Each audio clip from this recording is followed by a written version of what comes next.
The video is purely educational and is not a financial advice. Trading involves financial risk. Past performance is no guarantee of profits. Please consult a SEBI registered financial advisor before making any investment decisions. मुझसे ये question बहुत बार पूछा जाता है, प्रवीण तुम actually decide कैसे करते हो कि कौन सी ट्रेड करनी है? तुम्हारा एक्चुअल ट्रेडिंग प्रोसेस क्या है? दोस्तों मैं ऑनेस्टली बताता हूँ, मेरा प्रोसेस पिछले कुछ हफ्तों में काफ़ी चेंज हो गया है। टेक्नोलॉजी बहुत तेज़ी से इवॉल्व हो रही है। अब मैं एक ऐसा टूल यूज़ कर रहा हूँ जिसका नाम है ड्रैकोनिक, अपने ट्रेडिंग एनालिसिस के लिए। और आज मैं आपको एग्जैक्टली दिखाना चाहता हूं कि ये करता क्या है, मैं इससे कैसे यूज करता हूं और मुझे क्यों लगता है कि ये यूजफुल है, स्पेशली अगर आप बेटर ट्रेडिंग डिसीजन लेना चाहते हो और बिना घंटों एनालिसिस किए। सच में बताऊं तो चीजें बहुत बदल गई है, मैनुअली चीजें नहीं होती, अब बहुत शानदार टूल्स आ गए हैं। चलिए आपको करके दिखाता हूं मैं। देखिए ये है ड्रैकोनिक की वेबसाइट। सबसे पहले समझते हैं एक्चुअली है क्या। ड्रैकोनिक बेसिकली एक ट्रेडिंग इंटेलिजेंस इंजन है। आप इसे सिंपल लैंग्वेज में सवाल पूछते हो, बिल्कुल ऐसे जैसे किसी इंसान से बातें कर रहे हो, और ये आपको रियल मार्केट डेटा के बेसिस पर एनालिसिस देता है, आपकी भाषा में भी, हिंदी हो इंग्लिश हो सब में। ड्रैकोनिक आपको बाय सेल सिग्नल्स नहीं देता। ये आपको नहीं बोलेगा कि ये बाय कर लो, ये सेल कर लो, ये इसका टारगेट है, नहीं। तो फिर ये क्या करता है, ये बहुत सारा डेटा बहुत फास्ट एनालाइज करता है और आपको दिखाता है कि मार्केट में एक्चुअल में क्या हो रहा है। सोचो, नॉर्मली ट्रेड लेने से पहले आप कितनी सारी चीजें देखते हो, जैसे कि आप चार्ट चेक करते हो, वॉल्यूम चेक करते हो, आरएसआई का इंडिकेटर देख रहे हो, फिर दूसरा मल्टीपल टाइम फ्रेम्स देख रहे हो, कभी ऑप्शन का डेटा भी देख रहे होते हो। तो इन सब चीजों में 15-20 मिनट आराम से निकल जाते हैं और फिर भी डाउट रहता है कि कुछ मिस तो नहीं हो गया। नाउ ड्रैकोनिक ये सारा काम सेकेंड्स में कर देता है। ये एक्चुअल में एनालाइज करता है price action, momentum, volume, multiple time frames, साथ में इंस्टीट्यूशनल फ्लो भी। अब सब कुछ एक साथ सेकंड्स में, और फिर बताता है कि उससे क्या दिख रहा है। डिसीजन फिर भी आप ही का होता है, वो डिसीजन इन्फ्लुएंस नहीं करता आपका कि भाई ये खरीद लो, ये बेच लो, नहीं। बस अब डिसीजन बेटर इंफॉर्मेशन के साथ होता है और इससे मेरी ट्रेड में बहुत इंप्रूवमेंट हुई है। देखिए ये बेसिक आइडिया है। अब मैं दिखाता हूं कि मैं इसका एक्चुअल में प्रैक्टिकली कैसे यूज करता हूं डेली। ओके, सबसे पहले मॉर्निंग रूटीन। हर ट्रेडर का ये पहला प्रॉब्लम होता है। मार्केट ओपन होने वाली होती है और आप सोच रहे होते हो कि आज फोकस किस पर करूं। वॉच लिस्ट में 50 स्टॉक पड़े हुए हैं और समझ में नहीं आता है कि स्टार्ट कहां से करें। अब मैं क्या करता हूं, चलिए इसे पूछते हैं, what should I focus on in Nifty today? Reply in Hindi चलेगा, बढ़िया। पहले तो यहाँ पे हमारे पास निफ्टी का चार्ट आ गया। अब ये बता रहा है हुआ क्या मार्केट में। मार्केट ख़त्म हो गई है, तो मार्केट में सेलर्स का दबदबा बना हुआ था। निफ्टी 25,752 के करीब बंद हुआ। मोमेंटम वेलोसिटी क्या है, डाउनवर्ड मोमेंटम तेज हो रहा है, इसका मतलब ये है। और स्ट्रक्चर कंसेक्यूटिव लोअर लोज बन रहे हैं। अगर आप देखेंगे यहाँ पे तो दिस इज स्ट्रक्चर, लोअर लोज हमारे पास बन रहे हैं। एंड लेवल्स बता रहे हैं हमारा सपोर्ट लेवल क्या है, इस लेवल के टूटने के बाद गिरावट और बढ़ सकती है। तो प्राइस एक्शन में क्या फोकस रहेगा हमारा, सेक्टर रोटेशन क्या रहेगा, फार्मा फाइनेंशियल्स थोड़ी मजबूत दिखे, आईटी इन्फोसिस में सेलिंग रही, ऑप्शन का दवा, और आज के बारे में काफ़ी कुछ आपको आइडिया दे देता है। तो अगर आप मॉर्निंग में करेंगे स्कैन तो आपको काफ़ी कुछ मॉर्निंग के बारे में बताएगा। जैसे कि आप इससे ये भी पूछ सकते हो कि भाई कॉल एंड पुट में कल कौन सी पोजीशन बनाई निफ्टी में, तो which would be best possible option position in Nifty tomorrow morning. तो हिंदी में रिप्लाई चाहिए भाई, हिंदी भाषी लोग हैं हम लोग। अब बढ़िया रिजल्ट इसने दे दिया बेस्ड ऑन द चार्ट कि भाई पीसीआर क्या है, मैक्स कॉल ओआई क्या है, और नेट गामा क्या है, या ईटीएम स्ट्रैडल क्या है। तो कल सुबह के लिए रणनीतिक विश्लेषण, बेरिश बायस है, झुकाव है, निफ्टी ने ये 25,850 का सपोर्ट तोड़ा है, लोअर लो बन रहे हैं, आईटी सेक्टर का प्रभाव है, तो सपोर्ट जोन ये है। तो बेस्ट पॉसिबल गैप डाउन यदि मार्केट खुल रहा है, तो यदि मार्केट फ्लैट या गैप डाउन खुलता है तो बेयर पुट स्प्रेड 25,800 पी खरीदना और 25,600 पी बेचना है। तर्क पीसीआर 0.58 है, 26,000 पर कॉल राइटर्स का दबाव मार्केट को नीचे की तरफ ढकेल सकता है। यदि मार्केट 25,800 के ऊपर निकलता है तो रणनीति बुल कॉल स्प्रेड हमें बनाना है, ताकि ये 25,852 के ऊपर ब्रेकआउट होने पर शॉर्ट कवरिंग ट्रिगर होगी, जो प्राइस को 25,950 तक ले जा सकती है। शानदार। सब कुछ एक ही व्यू में, ना 6 टैब खोलने की जरूरत है, ना 10 चीजें मैनुअली चेक करने की। अब ये मेरा डेली स्टार्टिंग पॉइंट है। एक क्वेश्चन और मुझे पता चल जाता है कि अटेंशन कहाँ डालनी है।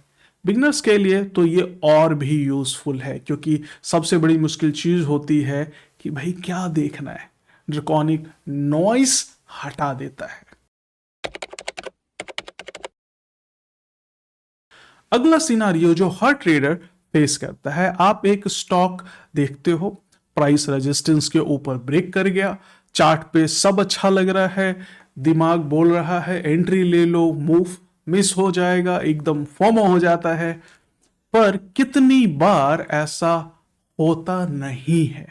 ब्रेकआउट पर एंट्री ली और तुरंत प्राइस रिवर्स हो गया और आप ट्रैप हो गए। यही मैं ड्रैकोनिक यूज करता हूं और वैलिडेट करने के लिए। चलिए, मेरे को एक दुविधा है, मैं उससे पूछता हूं। स्नाइडर स्टॉक है इलेक्ट्रॉनिक्स का, जस्ट ब्रोक 789।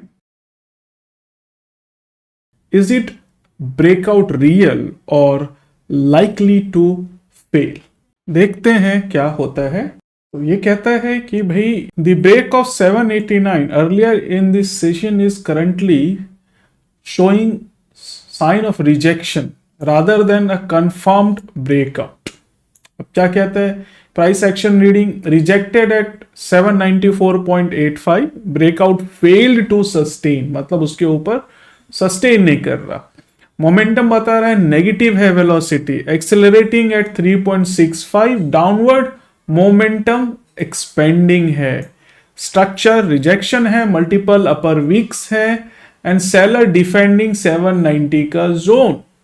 तो वॉल्यूम हमारा 1.x है एवरेज का, और स्पाइक ड्यूरिंग हाई है, तो हाई पार्टिसिपेशन इन रिजेक्शन। तो quick synthesis, the earlier move of 789 lacks the acceptance needed for real breakout. The sharp reversal with negative velocity and expanding downward acceleration suggests that sellers step in aggressively at the highs. Bottom line, so the current day looks like a bull trap or rejection until the price can sustain and build a microstructure above 790.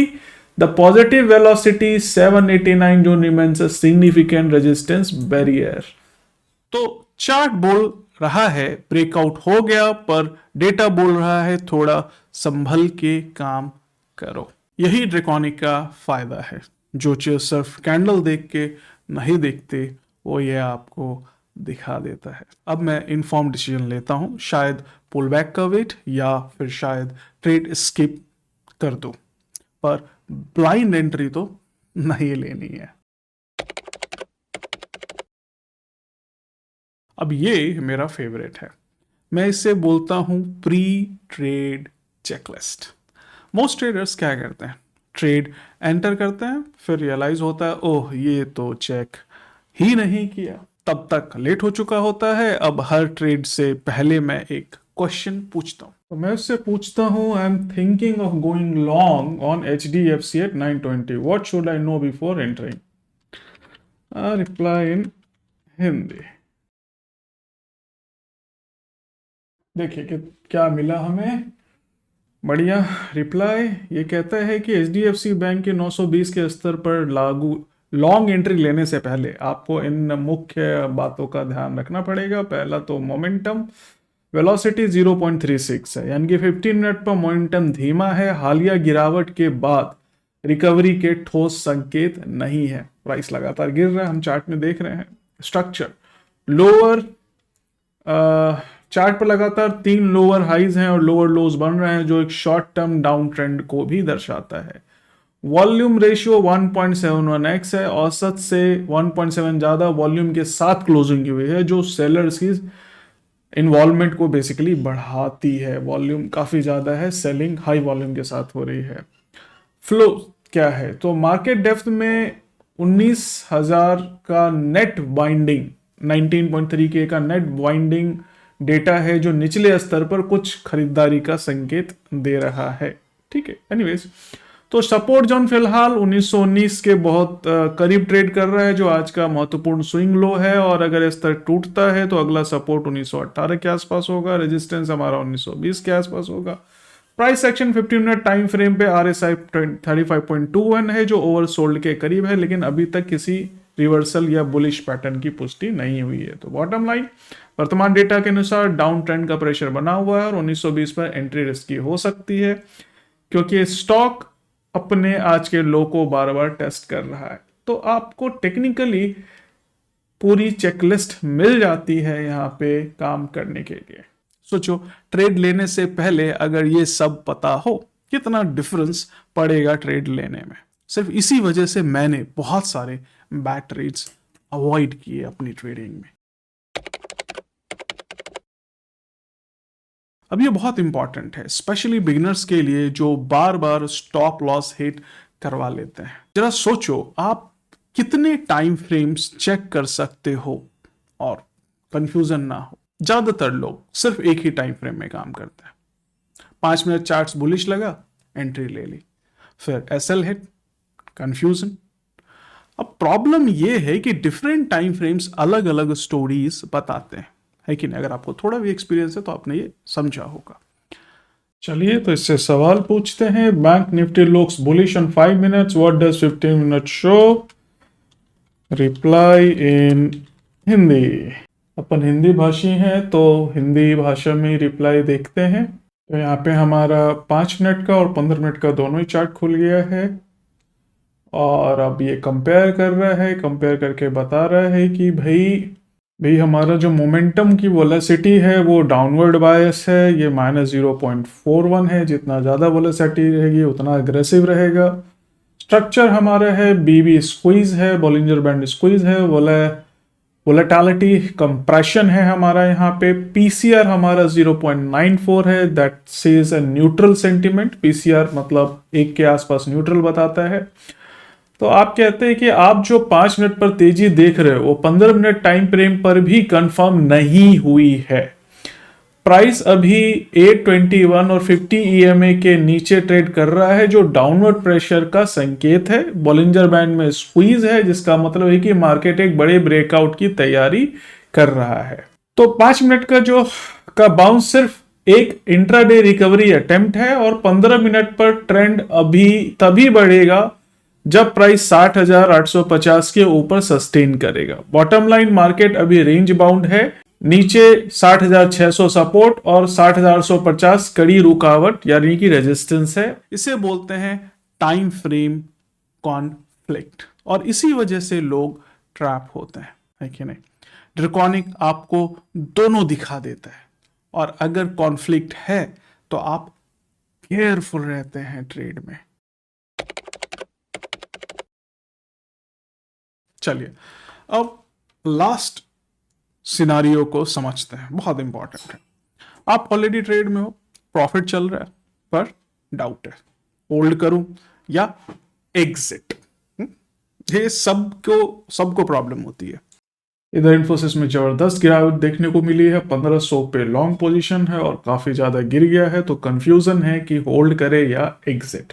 चलिए पूछते हैं ड्रैकोनिक से कि भी Infosys long है 1500 पे, और is there any sign of exhaustion और should I continue holding, right? तो रिप्लाई इन हिंदी, ये आ गया हमारा रिप्लाई। चार्ट की एनालिसिस, वेलोसिटी, एक्सेलरेशन, मैग्नीट्यूड क्या है भाई? तो 1500 की लॉन्ग एंट्री से काफी नीचे 1384 पर ट्रेड कर रहा है इन्फोसिस, और इसका भी डिटेल विश्लेषण दे रहा है ये। मोमेंटम आरएसआई हमारा जो है 1 आवर के टाइम फ्रेम में 9.59 है, बहुत नीचे है, ओवरसोल्ड रीजन में बहुत ज़्यादा एक्सट्रीमली ओवरसेल्ड है, थकावट का संकेत है ये। वॉल्यूम रेशियो हमारा 3.77x यानी कि भारी बिकवाली देखने को मिली है। आज निफ्ट आईटी इंडेक्स 5-5.5% टूटा है। स्ट्रक्चर 15 मिनट के ट्रेंड में लोअर हाइज और लोअर लो यानी कि ढांचा कमजोर है। तो डाउनवर्ड एग्जॉशन लगभग 960 के 9.59 के स्तर पर पहुंच गया है, जो इस सत्र का सबसे निचला यानी कि 0th परसेंटाइल है। यानी कि स्टैटिकली देखा जाए तो इतनी गहरी बिकवाली के बाद अक्सर एक टेक्निकल बाउंस या रिकवरी देखी जाती है। इसे हम गिरते हुए मोमेंटम की थकावट कह सकते हैं। और प्राइस एक्शन 15 मिनट चार्ट पर लगातार 3 बार लोअर हाइज और लोअर लोज बने हैं, तो बताते हैं कि फिलहाल सेलर्स का पूरा कंट्रोल है।